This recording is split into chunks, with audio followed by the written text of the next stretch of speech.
fam, it's Alex Vanover and welcome back to my craft room. In this video, I'm going to show you 5 different Christmas craft ideas that you can make using your Cricut. But the good news is that they're all going to be mini tutorial style, so you'll know exactly how to recreate all of these for yourself with your own Cricut machine. Okay, let's jump into it. Project number 1 is an etched candle holder. Start by grabbing a cylindrical vase from Dollar Tree. And the first step is to wipe the vase off using rubbing alcohol to remove all the dust from the outside. I am using a coffee filter to wipe mine off so no lint is left behind. Then I'll set it aside to dry while I weed the vinyl stencils. To weed the stencils, I'll remove the parts of the vinyl I would normally keep. Notice I cut these out of my Cricut with a box around the holly design, so there's plenty of vinyl to protect the glass from getting extra etching cream on it. Then once it's weeded, I'll apply transfer tape and burnish well with my squeegee. As you can see, I have several stencils ready to go and a couple of different sizes to add variety. Each one is weeded with transfer tape already applied. Now I'm beginning to apply the stencils around the vase. I'm using my squeegee to hold my vase in place as I apply each one. Don't forget to remove the transfer tape off each stencil. Burnish each stencil well so no etching cream gets under the edges of the vinyl. I just placed mine randomly until I liked the layout.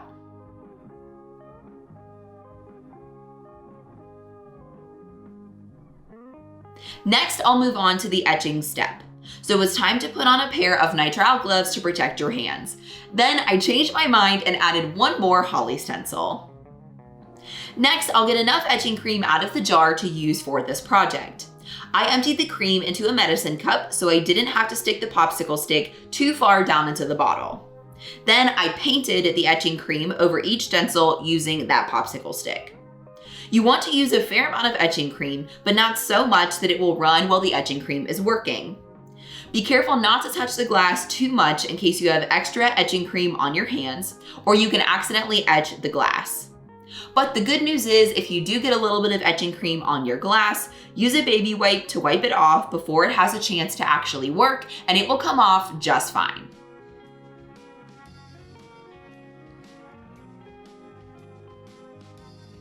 Once all the stencils have etching cream on them, remove your gloves and set a timer for 15 minutes while the etching cream eats into the top layers of the glass. In the meantime, I will put the extra etching cream from the medicine cup back into the jar so that there's a little bit less waste. Then dispose of your gloves and wait for the etching cream to work its magic. Once the timer runs out, put on a new pair of gloves. Then use baby wipes to remove the etching cream from each stencil. Remember that you can also spoon excess etching cream back into the jar if you prefer to do so first. Since there are so many stencils, this will require a few baby wipes. Be careful not to get it on the glass as you're wiping it off. Once everything is clean, use one last baby wipe to wipe down everything and get off any residual etching cream.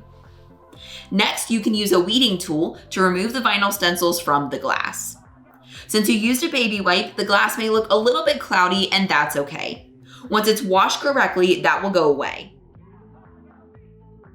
Also, keep in mind that the etching cream won't be quite as bright after it's washed as it is right now, but it will still look great. If you need any more help with etching, I have a full-length tutorial that I'll link for you in the corner of the screen and down in the description below. Here's what it looks like after everything is peeled off.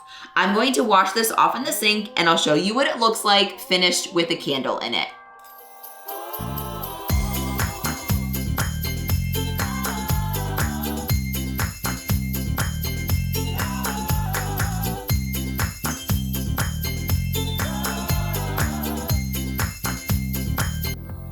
Project number 2 is a baking apron using infusible ink.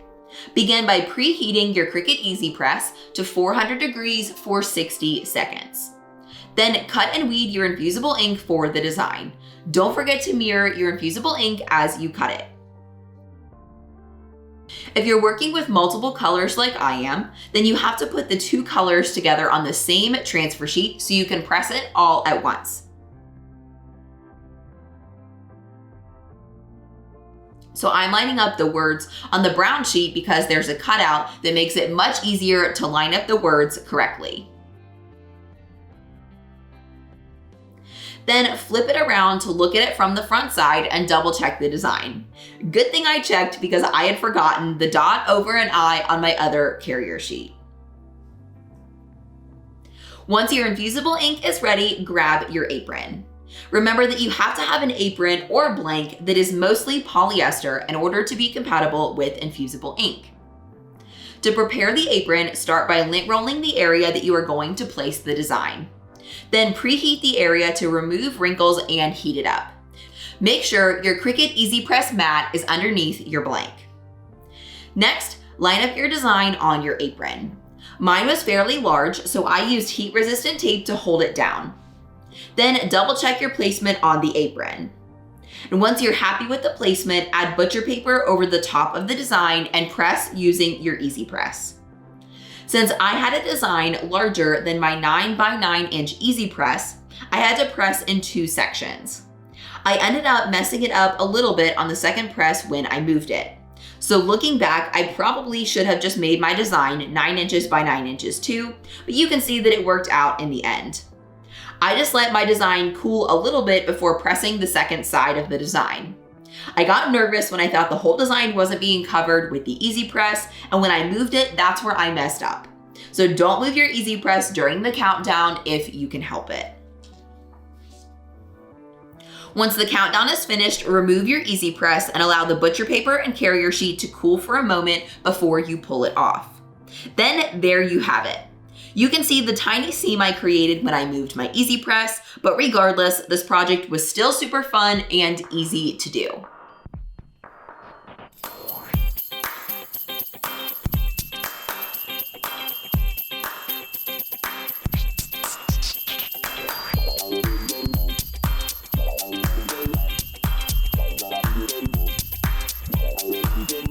Project number 3 is a personalized Christmas stocking. Begin by cutting and weeding the HTV that you want to use on your stocking. Then you can use a full-size Easy Press, heat press, or a mini Easy Press to make this project. I'm going to use my mini Easy Press preheated to the second wave. Then while the Easy Press is preheating, place the HTV where you want it. Then once your Easy Press preheats, you're ready to go. I used heat-resistant tape to get my name to stay in place so it didn't move around while applying it. Then I covered my design with the Teflon sheet and started moving the Easy Press around on top of the HTV.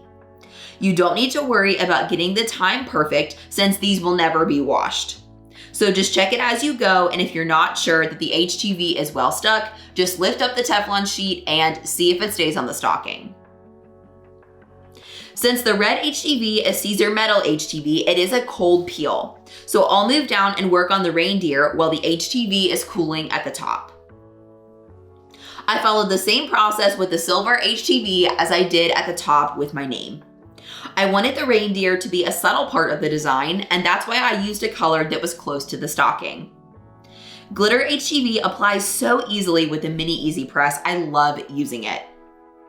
So I just moved the mini Easy Press around until it seemed like it had enough heat. Then I tested the carrier sheet and it came off perfectly and all the HTV was well stuck. Then the metal HTV still seemed a little bit warm, so I peeled off the heat-resistant tape. A little trick to cool HTV faster is that I rolled a glass vase from project number 1 over top of my HTV. That's when I realized that the A needed a little bit more heat. So I used the tip of my Easy Press to heat it again. Then I pressed the vase on it again to cool it down quickly, and it came off perfectly the second time. I love the texture of the metal HTV and the glitter HTV together on this stocking. It turned out so cute.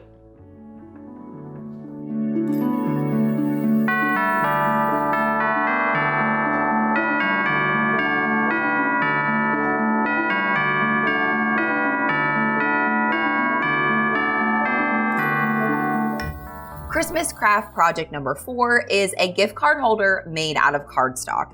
This thing is so cute, but the file is a little bit funky to put together, so I want to show you guys how to do that before we move into assembling the gift card holder. So begin by uploading the SVG, which I will link for you guys in the description if you want to use the same one that I have. Now, I did not have to do any resizing when I tested this file. It fit my gift card perfectly, so I wouldn't do anything to change it. But here's what I want to do first. Ungroup all of the files so that you can work with everything individually. This green area right here is what's actually going to hold the gift card between these two little tabs.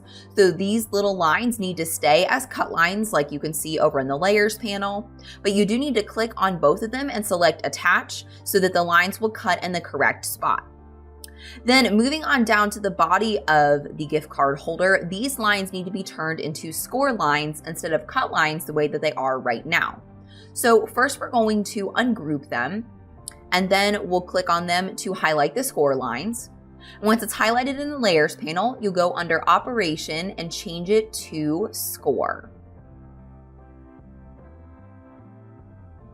And you'll see they turn into dotted lines once you've chosen score. Then they need to be attached together so that the score lines, again, score in the correct spot on the gift card holder. Now these two off-white squares right here can be used as pattern paper, which is how I'm going to be making my gift card holder. But if you want to add some text into this, you could do like a to from on the front of the pattern paper if you want to have your Cricut write on it. Now, of course, that's not required, but that's just another option for you. So then we'll go ahead and click Make It, and we'll double check that all of our mats look the way that they should. And I'm going to be using my Cricut Maker 3, so I'm going to choose on a mat for the cardstock that I'm using. So when you look through all of these mats, you should have one mat for the pattern paper and potentially for the writing that you're going to add to your gift card holder. Then you should be able to see the cut lines on the gift card holder, the bow separately, and then also have the score lines on top of the actual body of the gift card holder, and it should say score and basic cut. So after you choose that, just follow the prompts on your machine, choose the settings that are best for your cardstock, and I'll meet you guys over at my craft table to show you how to assemble this super cute gift card holder. After everything is cut on your machine, it's time to assemble your gift card holder. Start by folding the scored lines on the pocket of the gift card holder. I used a bone folder to set the creases, and I recommend having one if you're going to be crafting with paper regularly. If not, you can use a squeegee to gently go over the folded paper and set the lines. Then it needs to be glued together, and I'm going to glue mine using the art glitter glue with the precision tip so I don't get glue everywhere. I'll link the glue in the description below if you want to try it. I like to store mine with a pin inside the tip so that it doesn't get clogged. So I'll put a thin line of glue along the flap of each fold and then push the cover over top. Then I put a squeegee over top of the pocket while it dries. Next, I'll glue the red bow on top of the body of the gift card holder and push the paper together. Then going back to the pocket of the gift card holder, I'll glue my pattern paper to the front and back of the pocket. The shapes are a little bit more narrow at the bottom than they are at the top, so make sure you glue it with the wider part of the shape at the top. Once the pattern paper is in place, just allow it to dry before using it. When it's finished, it looks something like this. I love this gift card holder, so I'll link the SVG for you in the description in case you want to make your own.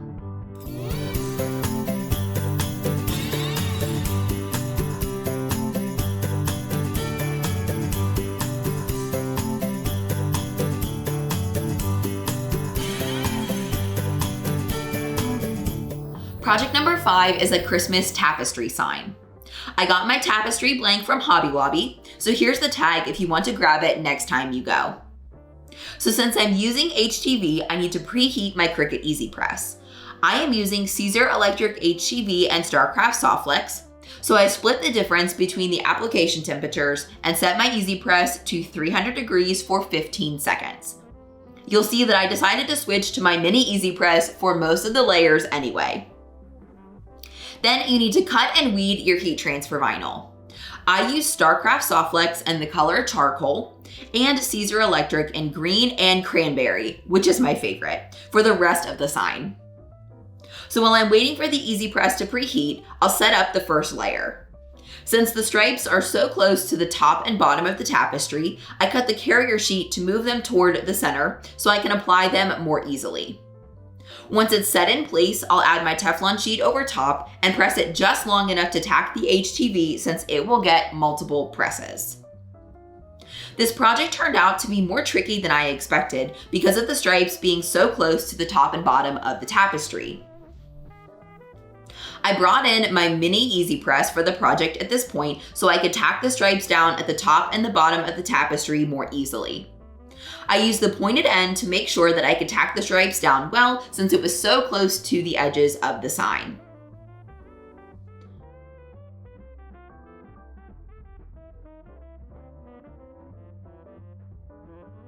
Since I cut my carrier sheet in the first press, I had to make some adjustments for the rest of the sign by trimming the carrier sheet and placing most pieces by hand. I ended up using my mini easy press for the rest of the HTV so that I didn't overheat the rest of my HTV layers. Sometimes you just have to improvise. I heated each layer for about 5 seconds or so while moving my mini easy press all over the HTV.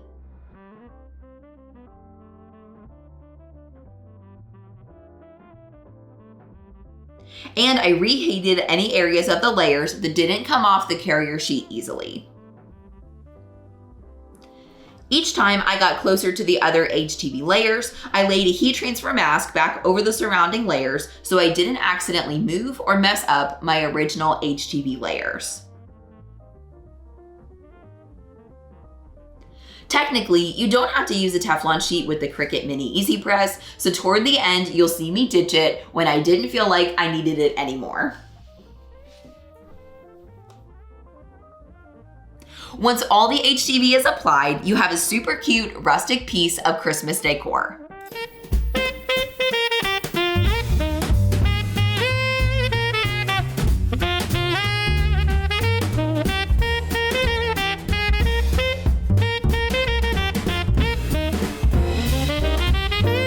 If you haven't already joined one of my crafty fams on Facebook, I would love to have you be a part of them. So I'll be sure to link all of my Facebook groups down in the description below. And if you decide to make any of my Christmas craft ideas or something else and share it out on Instagram, be sure to use the hashtag DIYAlex because I love seeing what you guys are crafting. And if you made it this far in the video, then I'd really love to get to know you on social media. So please be sure to find me at DIYAlexFanover on pretty much all major social media platforms. I'll also put direct links to my profiles down in the description below. If you enjoyed this video and you want to see more just like it, then be sure to subscribe to the DIY Alex YouTube channel and be sure to ring the bell so that you get notified every single time that I put out a new video every single week. But don't wait for next week's video. Be sure to check out this one next. Or if you want to make your DIY dreams come true, be sure to check out this video. I know that you're going to love it.